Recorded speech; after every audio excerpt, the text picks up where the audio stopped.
નમસ્કાર ખેડૂત મિત્રો, હું રમેશ રાઠોડ, વિષય નિષ્ણાત પાક સંરક્ષણ કૃષિ વિજ્ઞાન કેન્દ્ર ગીર સોમનાથ. ખેડૂત મિત્રો, સૌપ્રથમ તો આપ સર્વે મિત્રોનું આજના વિડીયોની અંદર હાર્દિક સ્વાગત છે.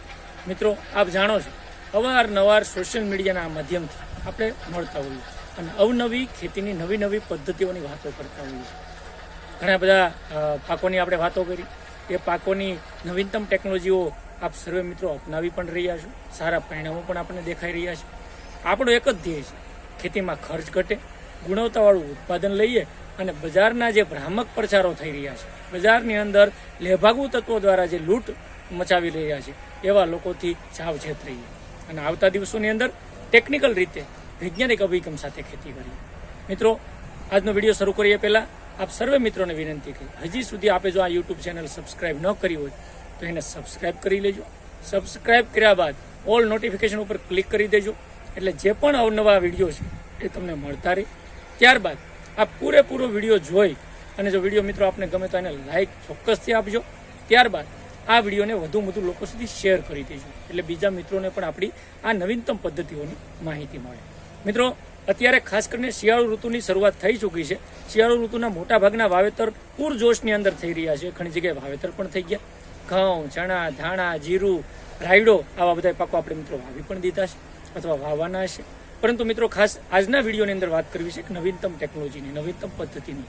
આમ તો આ પદ્ધતિઓ પર ખૂબ ઓછા લોકો બોલતા હોય અને ખૂબ ઓછા લોકો અને ઓછા મિત્રો એનો અનુભવ કરતા હોય અને પ્રેક્ટિકલી રીતે અપનાવતા પણ ખૂબ ઓછા લોકો હોય છે. કારણ કે વોટર સોલ્યુબલ ખાતર, પાણી દ્રાવ્ય ખાતર નામ પડે એટલે હવે છેલ્લા 2 વર્ષથી આપણે આનો ઉપયોગ કરતા થયા, થોડાક વાકેફ થયા. ગઈ સિઝનની અંદર મગફળીના પાકની અંદર પાણી દ્રાવ્ય વોટર સોલ્યુબલ ખાતરોનો જે મિત્રોએ ઉપયોગ કર્યો એના ખૂબ સારા પરિણામો મળ્યા છે. કપાસની અંદર પણ એનો ઉપયોગ ધીરે ધીરે વધતો જાય. હવે અત્યારે વાત મારે આજે કરવી છે જીરુના પાકમાં વોટર સોલ્યુબલ ખાતર. હા, ક્યુમિન, જીરા તરીકે ઓળખતા આ પાકની અંદર કયા પાણી દ્રાવ્ય ખાતરોનું ક્યારે ઉપયોગ કરવો જોઈએ. મિત્રો, આ વિડીયોની અંદર આપણે પાણી દ્રાવ્ય ખાતરોનો આખા શેડ્યુલની વાત કરવી છે અને મારી ખાસ વિનંતી છે કે આ વિડીયો પૂરેપૂરો અંત સુધી જોજો. હું તમને દિવસો પ્રમાણે જુદા જુદા ખાતરોના ફોટોગ્રાફ સાથે કેટલું પ્રમાણ પંપમાં રાખી અને કેટલા દિવસે છાંટવું એની વાત કરીશ. તો મિત્રો, સૌપ્રથમ તો જીરુનું વાવેતર ખાસ કરીને જ્યારે તાપમાન 30 ડિગ્રી સેલ્સિયસ આજુબાજુ થતું હોય, ઉષ્ણતામાન 30 ડિગ્રી હોય, ત્યારે આપણે મિત્રો વાવેતર કરવાનું રાખવું જોઈએ. વધારે પડતી ગરમી આ પાકની અંદર ખાસ કરીને આડઅસર કરતી હોય છે. બીજું, ખાસ કરીને જીરાની જે વ્યવસ્થિત વાવેતરથી લઈ અને ખાસ કરીને એની અંદર જુદી જુદી જે પદ્ધતિઓ હોય છે, એની અંદર નિંદામણ નિયંત્રણ હોય, પાણી વ્યવસ્થાપન હોય, રોગ જીવાત નિયંત્રણ હોય અને એની સાથે પોષણ વ્યવસ્થાપન પણ ખૂબ મહત્વનું અને જરૂરી બની જતું હોય છે. જીરુની અંદર કયા ખાતરો, ખાસ કરીને પાયાના ખાતરોની મિત્રો અગાઉ પણ વિડીયો બનાવીને આપણે વાત કરી હતી કે પાયાના આ ખાતરો આપી દેવા જોઈએ. પાયાના ખાતરો પણ મિત્રો ઘણી જગ્યાએ અપાઈ ગયા છે, વાવેતર કરવાનું છે, લોકો આપશે. આપણે આજે વાત કરવાની છે ઉપરથી કયા ખાતરોનો સ્પ્રે કરી અને દાણો ભરાવદાર થઈ શકે, ગુણવત્તાવાળું ઉત્પાદન, વધારે ઉત્પાદન કેમ લઈ શકાય અને એની સમગ્ર વાત આ વિડીયોની અંદર કરવી છે. મિત્રો, ખાસ કરીને પાયાના ખાતરો આપી દઈએ ત્યાર બધી જીરાની અંદર ઉપરથી જે સ્પ્રે કરવાનો હોય છે અને એમાંય વોટર સોલ્યુબલ જે ખાતરો છે એનો છંટકાવ કેટલા દિવસે કરવો જોઈએ એનું કાળજીપૂર્વક મિત્રો આ વિડીયોની અંદર હું વાત કરું છું, એટલે થોડુંક ધ્યાનપૂર્વક આ વિડીયો શાંતિથી સાંભળો. પહેલો છંટકાવ જીરુની અંદર જે કરવાનો છે એ છે 19-19-19 નામનું NPK વોટર સોલ્યુબલ ખાતર. બજારની અંદર 19-19ના નામે મળે. એનો છંટકાવ 15 થી 20 દિવસનું જીરું આપણું કમ્પ્લીટ ઉગીને થાય ત્યારે પહેલો છંટકાવ 19-19-19નો પંપની અંદર 15 લીટર પાણીમાં 100 ગ્રામ નાખી ઘાટો સ્પ્રે કરી દેવાનો છે.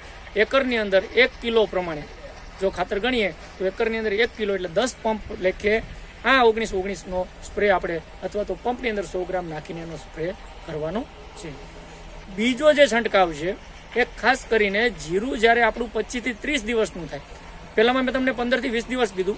હજી જો કોઈ મિત્ર 15 દિવસે છંટકાવ કરે તો બીજો છંટકાવ 25 દિવસે આપણે મિત્રો કરવો જોઈએ અને પહેલો છંટકાવ 20 દિવસે કરે તો 30 દિવસે, એટલે આ રીતનો તમારે ગેપ એની અંદર રાખવાનો છે. એટલે બીજો છંટકાવ 25 થી 30 દિવસનું જીરું થાય ત્યારે કરવાનો છે. એની અંદર 1261 નામનું વોટર સોલ્યુબલ ખાતર 1261 એક પંપની અંદર 100 ગ્રામ નાખી અને એની સાથે ખાસ કાળજી લેવાની છે કે બીજો છંટકાવની અંદર મિક્સ માઇક્રોન્યુટ્રિયન્ટ ગ્રેડ 4 જે બજારની અંદર મળે એ પણ સાથે 15 ગ્રામ એની અંદર ઉમેરવાનું છે.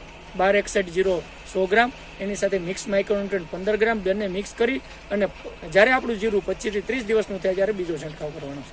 ત્રીજો જે છંટકાવ જીરુની અંદર ખાસ કરીને વોટર સોલ્યુબલ ખાતરનો છે મિત્રો, એ 45 થી 50 દિવસનું જ્યારે જીરું થાય ત્યારે 13-045 પોટેશિયમ નાઇટ્રેટ તરીકે આ મળતું ખાતર 13-045 એક પંપની અંદર 100 ગ્રામ નાખી અને 45 થી 50 દિવસનું જ્યારે આપણો પાક જીરુનો થાય ત્યારે ત્રીજો છંટકાવ વોટર સોલ્યુબલનો કરવાનો છે. એના પછી જે ચોથો છંટકાવ છે એ ખાસ કરીને આપણું જીરું 65 થી 70 દિવસનું થાય ત્યારે 0-52-34 વોટર સોલ્યુબલ ખાતર એક પંપની અંદર 100 ગ્રામ નાખી અને બીજું ખાસ ધ્યાન રાખવાનું છે કે જ્યારે ચોથો છંટકાવ કરીએ જે 65 થી 70 દિવસે કરીએ 0-52-34 100 ગ્રામ નાખીએ એની સાથે બોરોન જે 20% વાળું બોરોન બજારની અંદર મળે વોટર સોલ્યુબલ એ 25 ગ્રામ સાથે ઉમેરી દઈએ અને આ 0-52-34 પ્લસ બોરોન બંનેના મિશ્રણવાળા વોટર સોલ્યુબલ ખાતરનો છંટકાવ 65 થી 70 દિવસે ચોથા છંટકાવના સ્વરૂપમાં કરી અને છેલ્લો છંટકાવ મિત્રો જે પાંચમો છંટકાવ છે વોટર સોલ્યુબલ ખાતરનો એ આપણે 85 થી 90 દિવસનો જ્યારે આપણો પાક થાય એટલે કે એની અંદર ફૂલમાંથી કમ્પ્લીટલી એના દાણા બેસે ત્યારે આપણે કરવાનો છે ને એની અંદર 0-0-50 કારણ કે 0-0-50 ની અંદર પોટાશ પણ સાથે આવશે અને એની સાથે સલ્ફર પણ મળતું હોય તો 0-0-50 નો છંટકાવ એક પંપની અંદર 100 ગ્રામ નાખી અને 85 થી 90 દિવસે આપણે જીરુનો પાક થાય ત્યારે કરવાનો છે.